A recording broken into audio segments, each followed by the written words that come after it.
Arab Saudi berencana membangun taman hiburan bertema Dragon Ball di Qiddiya. Pengumuman yang disampaikan perusahaan investasi Qiddiya dan To Animation ini hanya berselang beberapa pekan setelah kematian pencipta komika Dragon Ball Akira Toriyama. Taman hiburan ini menjadi yang pertama didedikasikan untuk manga, film, dan game Dragon Ball yang mengajak pengunjungnya untuk merasakan langsung petualangan Son Goku CS. Salah satu alasan taman hiburan ini dibangun kemungkinan karena manga dan anime semakin populer di Arab Saudi.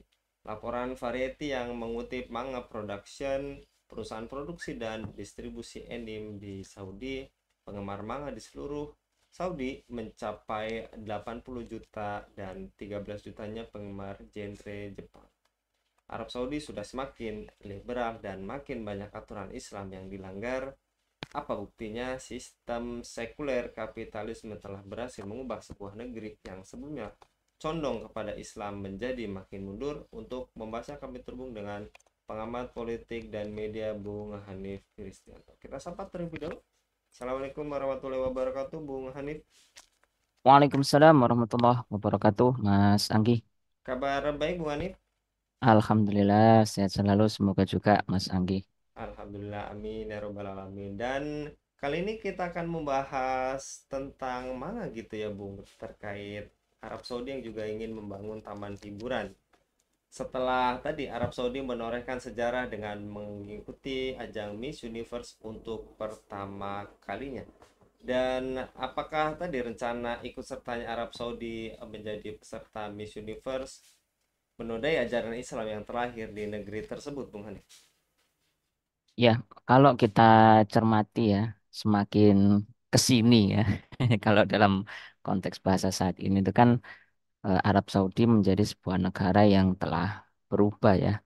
Yang awalnya kalau kita cermati menjadi negara yang konservatif, yaitu negara yang menjaga misal contoh menjaga pakaian dan kehormatan perempuan dan juga sebagainya, ada juga yang melarang musik dan yang lainnya. Nah, kenyataannya ini semua berangsur-angsur menghilang, bahkan berubah menjadi negeri yang terbuka dan liberal. Nah, tentu ini semua bergantung kepada sebuah kepemimpinan yang ada di Arab Saudi. Nah, kalau kita kaitkan juga dengan hal-hal baru yang saat ini muncul, apakah itu akan mengikuti ajang Miss Universe yang kemudian peserta itu juga berfoto di samping bendera Arab Saudi yang bertuliskan kalimat tauhid, atau juga dengan adanya manga dan sebagainya, bahkan juga masuknya konser ya, kemudian juga beberapa kebudayaan yang liberalistik di negara itu, ini juga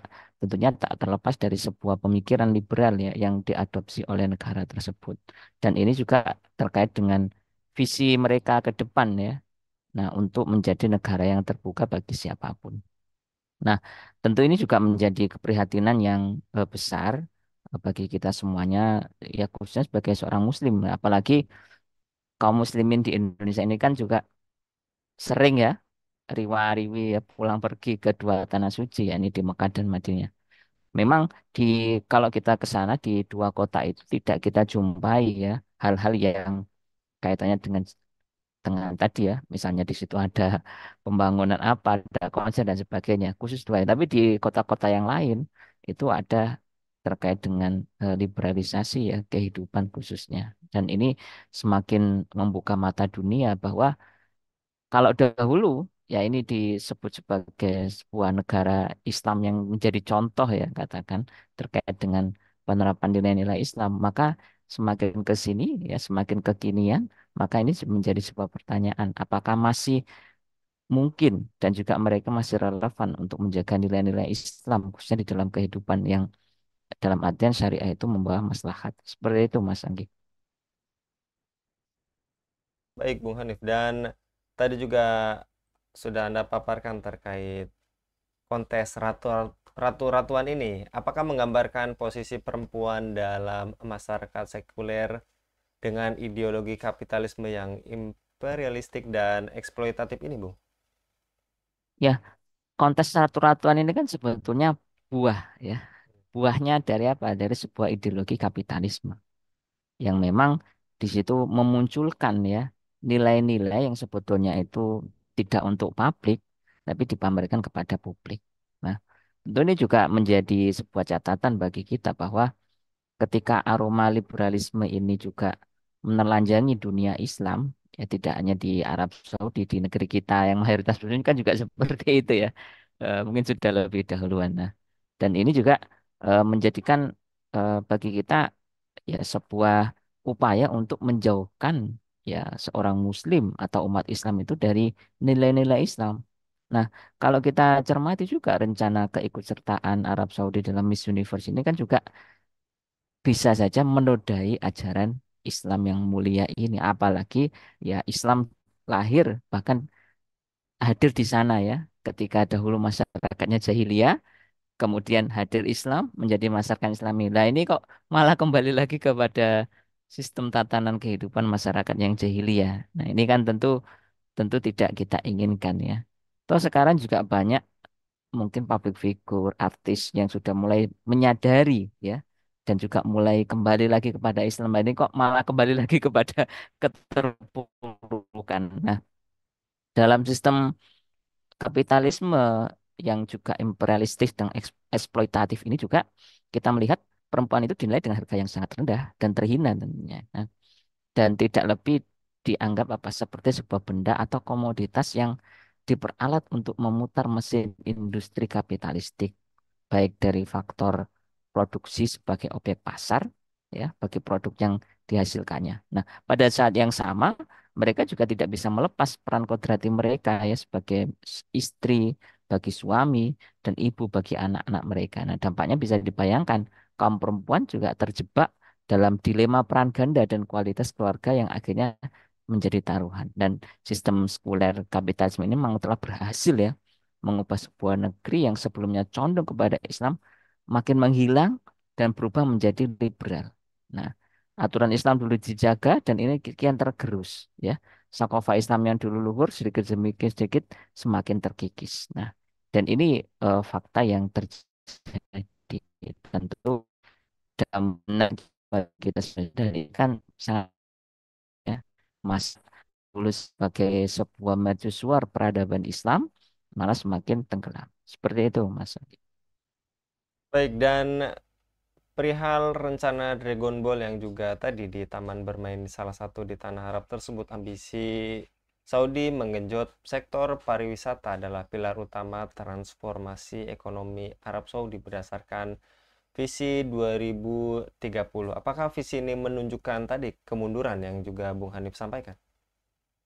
Ya, visi 2030 ini kan menjadi sebuah gagasan besar ya bagi Arab Saudi untuk bertransformasi.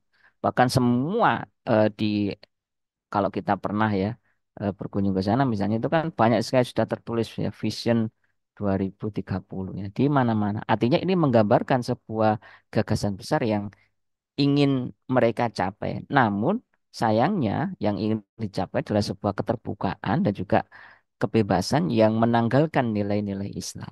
Nah, cara pandang ini kan juga tidak terlepas dari cara pandang seorang penguasa ya, yang ingin dengan mudahnya melepaskan hukum akhirat ya demi kepentingan duniawi semata gitu ya. Nah, dari berbagai sisi ya tidak ada kebaikan ya, tentunya di situ ya. Dan apalagi dari ajang tadi ya maupun dari pembangunan Taman Dragon Ball dan sebagainya. Nah, tragisnya lagi ini juga tumbuh suburnya liberalisasi di negeri yang suci ya. Nah, dan tidak hanya memberikan dampak pada individu, tapi juga masyarakat secara keseluruhan. Bahkan masyarakat Muslim dunia, termasuk anak-anak, generasi Muslim, dan inilah sesungguhnya yang harus diwaspadai. Nah, eh, seperti itu, Mas Anggi.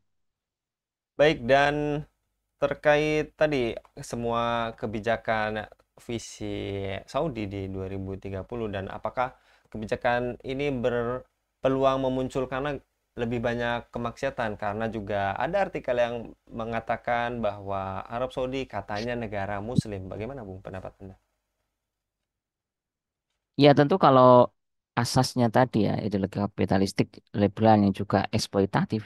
Tentu ini kan standarnya adalah memisahkan agama dari kehidupan. Nilai-nilai yang dianut adalah nilai-nilai materi, ya, nilai-nilai keuntungan, bukan lagi nilai-nilai yang dipandang itu eh, halal dan haram kan begitu. Nah, ini yang juga nanti kepada pengagum Arab Saudi selama ini kan seperti itu ya. Oh, di sana tidak ada muslim dan sebagainya.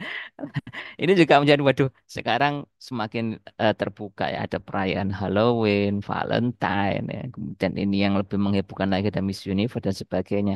Ini sebuah cara masuk kepada ya jurang ya kebinasaan kan gitu ya. Nah, kemaksiatan muncul itu kan karena pengabaian syariah Islam, kan begitu ya. Dan pandangan kepada syariah Islam ini kan tidak hanya dipandang sebelah mata ya, atau hanya dilihat dari sisi kok cuman melarang-melarang aja, enggak. Jadi sebetulnya keutuhan dari syariat itu kan luar biasa. Ada yang menjaga akal, menjaga jiwa, menjaga kehormatan, menjaga keturunan, menjaga agama, bahkan juga termasuk menjaga negara. Nah, ini yang sebagaimana kalau kita pahami bahwasanya Islam turun itu sebagai rahmat bagi seluruh alam. Dan alam ini ya atau kehidupan kalau ingin menjadikan kehidupan yang lebih baik ya tentunya dengan cara yang Islam. Dan Islam akan menutup pintu liberalisasi ya di segala sektor yang tadi ideologi kapitalisme yang liberal ini akan menimbulkan kerusakan di semua hal ini. Nah, seperti itu, Mas. Dan terakhir Bung Hanif, apakah tadi Arab Saudi yang menunjukkan makin moderat dan liberalnya ini, apakah bukti liberalisasi Arab bentuk kendali Barat pada dunia Islam, Bu? Ya, memang kalau kita cermati juga ya, musuh-musuh Islam atau negara-negara kafir penjajah itu kan tidak tinggal diam ya. Mereka berpikir keras ya. Bahkan mungkin tidak tidur siang dan malam ya, termasuk juga pagi dan sore hari tidak tidur mereka untuk berpikir ya bagaimana negara Muslim atau dunia-dunia Islam masuk ke kendali mereka. Apakah itu balik kendali sisi politik, sisi ekonomi, militer, budaya dan sebagainya. Nah, kita tidak hanya berkaca kepada Arab Saudi, tapi juga kayak di Indonesia ya, maupun juga terbaru seperti saat ini ya, bagaimana negara-negara Muslim itu juga tidak berkutik eh, apa yang dilakukan oleh Israel, bahkan untuk mengirimkan bantuan dengan pesawat terbang misalnya lalu dijatuhkan saja itu juga belum mencukupi ya. Nah, ini yang juga perlu kita eh, cermati ya, bagaimana negara-negara kafir penjajah itu ingin merongrong terus. Nah, apa tujuan dari negara-negara Muslim, negara-negara kafir penjajah tadi kan gitu ya, bahwa mereka ingin tetap ya negara Muslim itu ya dalam kendali mereka, ya dalam ruang lingkup mereka dan dibiarkan negara Islam itu tidak bukan negara yang berkembang. Kalaupun berkembang ya tadi masuk kepada jurang kebinasaan dengan nilai-nilai liberalnya ya, nilai moderatnya ya, bahkan juga menganut ideologi kapitalisme. Ini yang kita sesalkan kan begitu ya. Nah, karenanya kita sebagai seorang Muslim perlu meluaskan pandangan dan juga mengkaji sakofah Islam lebih dalam lagi ya. Bagaimana seorang Muslim itu sebetulnya hakikatnya apa? Terikat dengan aturan Allah Subhanahu Wa Taala ya, dan juga Rasulnya tanpa terkecuali di dalam kehidupan yang saat ini ya. Bahkan aturan Allah, ya, syariah Islam itu kan aturan yang paripurna, yang mampu menyelesaikan setiap persoalan manusia secara menyeluruh, tuntas, dan sempurna. Jadi, kenapa kita harus mengambil dari ideologi selain Islam ataupun aturan selain Islam kan begitu, ya? Malah yang terjadi apa? Kerusakan, kan begitu ya. Jadi kalau barang siapa yang berpaling dari zikrullah, dari Al-Quran, dari hukum-hukum Allah, katakan, maka apa? Ya kehidupan kita semakin sulit, semakin sempit. Nah, ini yang harus kita cermati juga. Nah, karenanya Islam ya yang oleh Allah turunkan syariatnya kepada umat manusia ini sebetulnya sejatinya bukan untuk mengkang manusia gitu loh ya. Melainkan apa? Agar hidup ini dengan tentram dan sejahtera. Kenapa? Karena syariat Islam itu sesuai dengan fitrah manusia dan memuaskan akal. Nah, ini ya pemirsa yang perlu kita cermati juga gitu loh ya. Jadi jangan dilihat sisi-sisi yang tadi seperti cuman melarang-melarang kan tidak gitu loh. Nah, istimewanya lagi apa? Dengan penerapan syariat Islam itu Islam akan umat Islam ini akan tercegah dari kehidupan yang tadi serba bebas atau liberalisme atau tadi umat Islam tidak lagi dikungkung oleh negara-negara kafir penjajah kan. Nah, ini dan jelas bahwa satu-satunya solusi itu ya mengembalikan aturan kehidupan ini ya kepada Allah Subhanahu wa taala dengan cara apa? Menerapkan syariat Islam secara kafah di dalam kehidupan. Nah, seharusnya negeri-negeri kaum muslimin ataupun kita yang selama ini menganggap Timur Tengah itu sebagai entitas atau sebagai wujud penerapan syariat Islam itu seharusnya menjadi contoh penerapan Islam yang kafah gitu ya. Bukan setengah-setengah, bukan kecil-kecil yang dilihat oleh orang lain misalnya hanya cambuk ya kan potong tangan itu aja padahal ada dari sisi ekonomi politik budaya sakofa dan sebagainya nah ini ya karenanya ini menjadi tanda tanya besar ya ya bagaimana mungkin sebuah negara yang besar yang kita anggap itu adalah representatif dari negara Muslim itu tidak takut kepada peringatan Allah karena jauh dari syariat Islam kan gitu ya.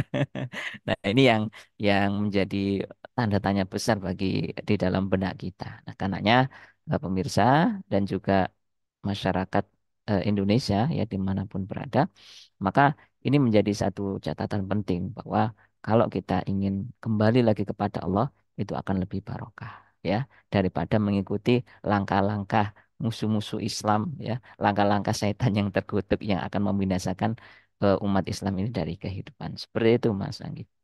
Baik, jazakallah Bung Hanif untuk pemaparannya pada kabar petang kali ini.